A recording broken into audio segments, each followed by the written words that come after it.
Oséias, capítulo 7. A impiedade dos governantes. Ora, quando empreendo ações para sarar e restaurar Israel, tudo o que observo são as malignidades de Efraim e os crimes de Samaria, porquanto vivem na prática do engano e das fraudes. Ladrões invadem as casas e o bando dos assaltantes despoja nas ruas. Mas eles não atinam para o fato de que eu me recordo de todas as suas más atitudes. Seus pecados os envolvem e eu os observo atentamente sem parar. Eis que são hábeis em fazer a alegria dos governantes com as suas malignidades e divertem os líderes com as suas mentiras. São todos adúlteros, são semelhantes a um forno cujo fogo o padeiro não precisa atiçar, desde o amassar da massa até que seja levedada. E os príncipes perderam o bom senso e adoeceram de tanto vinho que beberam no dia da festa do nosso rei. E diante dos zombadores, o rei fez todo tipo de tolices. Ora, eles têm preparado o próprio coração como quem cuida de um forno, enquanto estão à espreita e fazendo intrigas. O ódio deles arde lentamente durante toda a noite, mas logo pela manhã queima como chamas abrasadoras. Todos eles se esquentam como um forno e devoram os seus governantes e juízes. Todos os seus reis caem, não há ninguém entre eles que clama pelo meu nome e que fale comigo em oração. Efraim mistura-se com as nações pagãs. Efraim é um bolo mal assado que não foi virado. Estrangeiros de toda parte sugam a sua força, mas ele nem sequer nota. Seus cabelos vão branqueando como cinza espalhada sobre a cabeça, mas ele nem repara nesse sinal. A arrogância de Israel é a maior testemunha contra ele. Todavia, apesar de tudo isso, ele não se arrepende e nem volta para Yahvé, para o seu Elohim, Deus. Israel nem mesmo procura minha ajuda. Ora, Efraim é como uma pomba facilmente persuadida e enganada por causa da sua falta de sabedoria. Ora apela ao Egito, ora volta-se para a Síria. Contudo, eu os agarrarei como quem pega pássaros com uma rede, e os punirei severamente de acordo com as mensagens que tenho ouvido na sua comunidade. Ai dessa gente, jamais deveriam ter me desprezado. Ó destruição vem sobre eles, porquanto se rebelaram e teimaram em se afastar de mim. Eu desejo redimi-los, mas eles falam mentiras a meu respeito.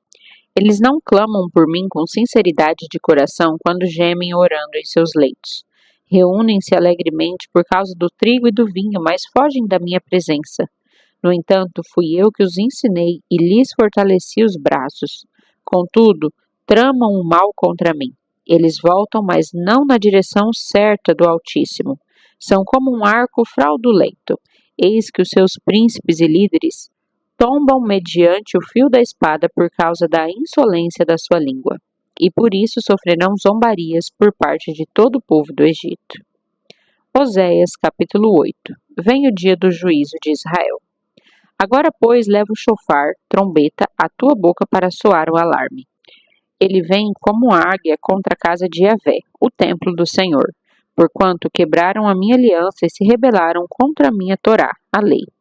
Eis que Israel clama a mim, meu Elohim, Deus, nós te reconhecemos. No entanto, porque Israel desprezou o bem, o inimigo os perseguirá. Eles estabeleceram reis sem o meu consentimento, escolheram líderes sem a minha aprovação, construíram para si ídolos a partir da prata e do ouro que acumularam, tudo para o seu próprio extermínio. Ó Samaria, rejeita agora o teu ídolo em forma de bezerro, porquanto a minha ira se inflamou contra eles. Até quando serão incapazes de agir com sinceridade e pureza? Esta escultura foi feita pelas mãos de Israel. Um artífice a fez, e ele não é Elohim, Deus. Portanto, o bezerro de Samaria será partido em pedaços, porque semeiam vento, colherão tempestade. Não haverá seara, pois o talo não produzirá cereal. O pouco que der, os estrangeiros o devorarão. Israel foi consumido, agora está entre as nações como um vaso a que ninguém dá valor. Porquanto subiram à Assíria como um jumento selvagem que vagueia solitário.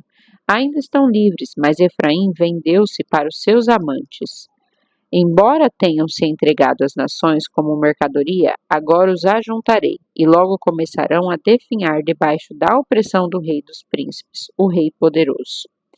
Ainda que Efraim tenha erguido muitos altares a Baal para conseguir perdão pelos seus pecados, eles próprios se tornaram altares para o pecado. Ora, eu mesmo lhes escrevi repetidas vezes muitos fundamentais ensinamentos da minha Torá, lei, mas o povo os rejeitou como se fossem complicados e não tivessem valor. Quanto aos sacrifícios que me elevam através do fogo, que abatem os animais e os comem, Yahvé, o Eterno, não se agrada nem aceita suas ofertas de elevação. De agora em diante, o Senhor se lembrará da impiedade deles e castigará os seus pecados. Eles voltarão para o cativeiro, ao Egito, porque Israel se esqueceu do seu Criador e construiu palácios. Judá fortificou muitas cidades. Contudo, sobre suas cidades mandarei fogo, e este será de tal ordem que consumirá suas fortalezas. Oséias, capítulo 9. O adultério espiritual de Israel. Não te alegres, ó Israel, não regozijes como os povos pagãos, pois te prostituíste, desprezando o teu Deus. Amaste a paga da prostituição em cada eira de trigo. A eira e o lagar não vos sustentarão, e o vinho novo vos faltará. Na terra de Yahvé não permanecerão, mas Efraim tornará ao Egito, e na Assíria comerá alimento impuro. Não derramarão libações, ofertas de vinho a Yahvé, tampouco os seus sacrifícios lhe serão agradáveis. Seu pão será como o pão dos pranteadores, todos os que dele se alimentam tornam-se imundos, porquanto esse pão será exclusivamente para eles, e não entrará na casa de Yahvé, o templo do Senhor. Que fareis vós no dia da solenidade, as festas fixas e nos dias das celebrações a Yahvé? Vede, eis que eles fogem da destruição, mas o Egito os recolherá. E Mênfis, a cidade dos túmulos, haverá de sepultá-los. Todos os seus preciosos objetos de prata serão herdados pelos espinheiros. Os cardos cobrirão totalmente as suas tendas. Os dias do castigo estão muito próximos. Chegaram os dias de Shilem, retribuição. Que todo Israel saiba, por serem tantos os vossos pecados e transgressões, e tão grande a vossa malignidade, o profeta é considerado um tolo, e o homem inspirado por Deus um insensato varrido. O profeta, sob a direção de Deus, é a sentinela que vigia Efraim. Contudo, laços o aguardam em todas suas veredas, e há hostilidade na casa de Elohim, o templo do seu Deus. Eles se deixaram corromper profundamente, como nos dias de Gibeá, e Deus se lembrará de todos os atos malignos do seu povo e os castigará por seus pecados. Quando encontrei Israel, fiquei tão alegre como quem acha uvas no deserto. Quando vi os vossos antepassados, foi como contemplar os primeiros frutos de uma figueira. Entretanto, quando eles chegaram a Baal-Peor, Deus do Monte Peor, consagraram-se àquele ídolo ignóbil e se tornaram tão abomináveis quanto aquilo que amaram. Quanto a Efraim, a sua glória voará como um pássaro que foge assustado. Não haverá nascimento nem gravidez, tampouco concepção. Ainda que venham a criar seus filhos, eu mesmo os privarei da companhia deles, a fim de que não lhes reste mais ninguém. Ai do povo, quando eu me afastar de Efraim. Eis que observei Efraim plantando num lugar aprazível como Tiro. No entanto, Efraim entregará seus filhos nas mãos do matador.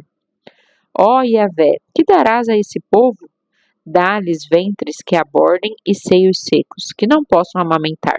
Ora, toda a malignidade do povo de Israel teve início em Gilgal, círculo de pedras, isto é, centro de idolatria. De fato, a partir do que praticaram ali, passei a odiá-los. Portanto, eu os lançarei fora da minha família e propriedade, por causa de todas as suas más atitudes. Não lhes dedicarei mais o meu amor, porquanto todos os seus príncipes e líderes se revoltam contra mim. Sendo assim, Efraim está ferido, a sua raiz está seca. Eles não darão fruto, ainda que gerem e tenham filhos. Eu matarei a sua prole amada. Eis que o meu Elohim, Deus, os rejeitará, porque não lhe deram ouvidos.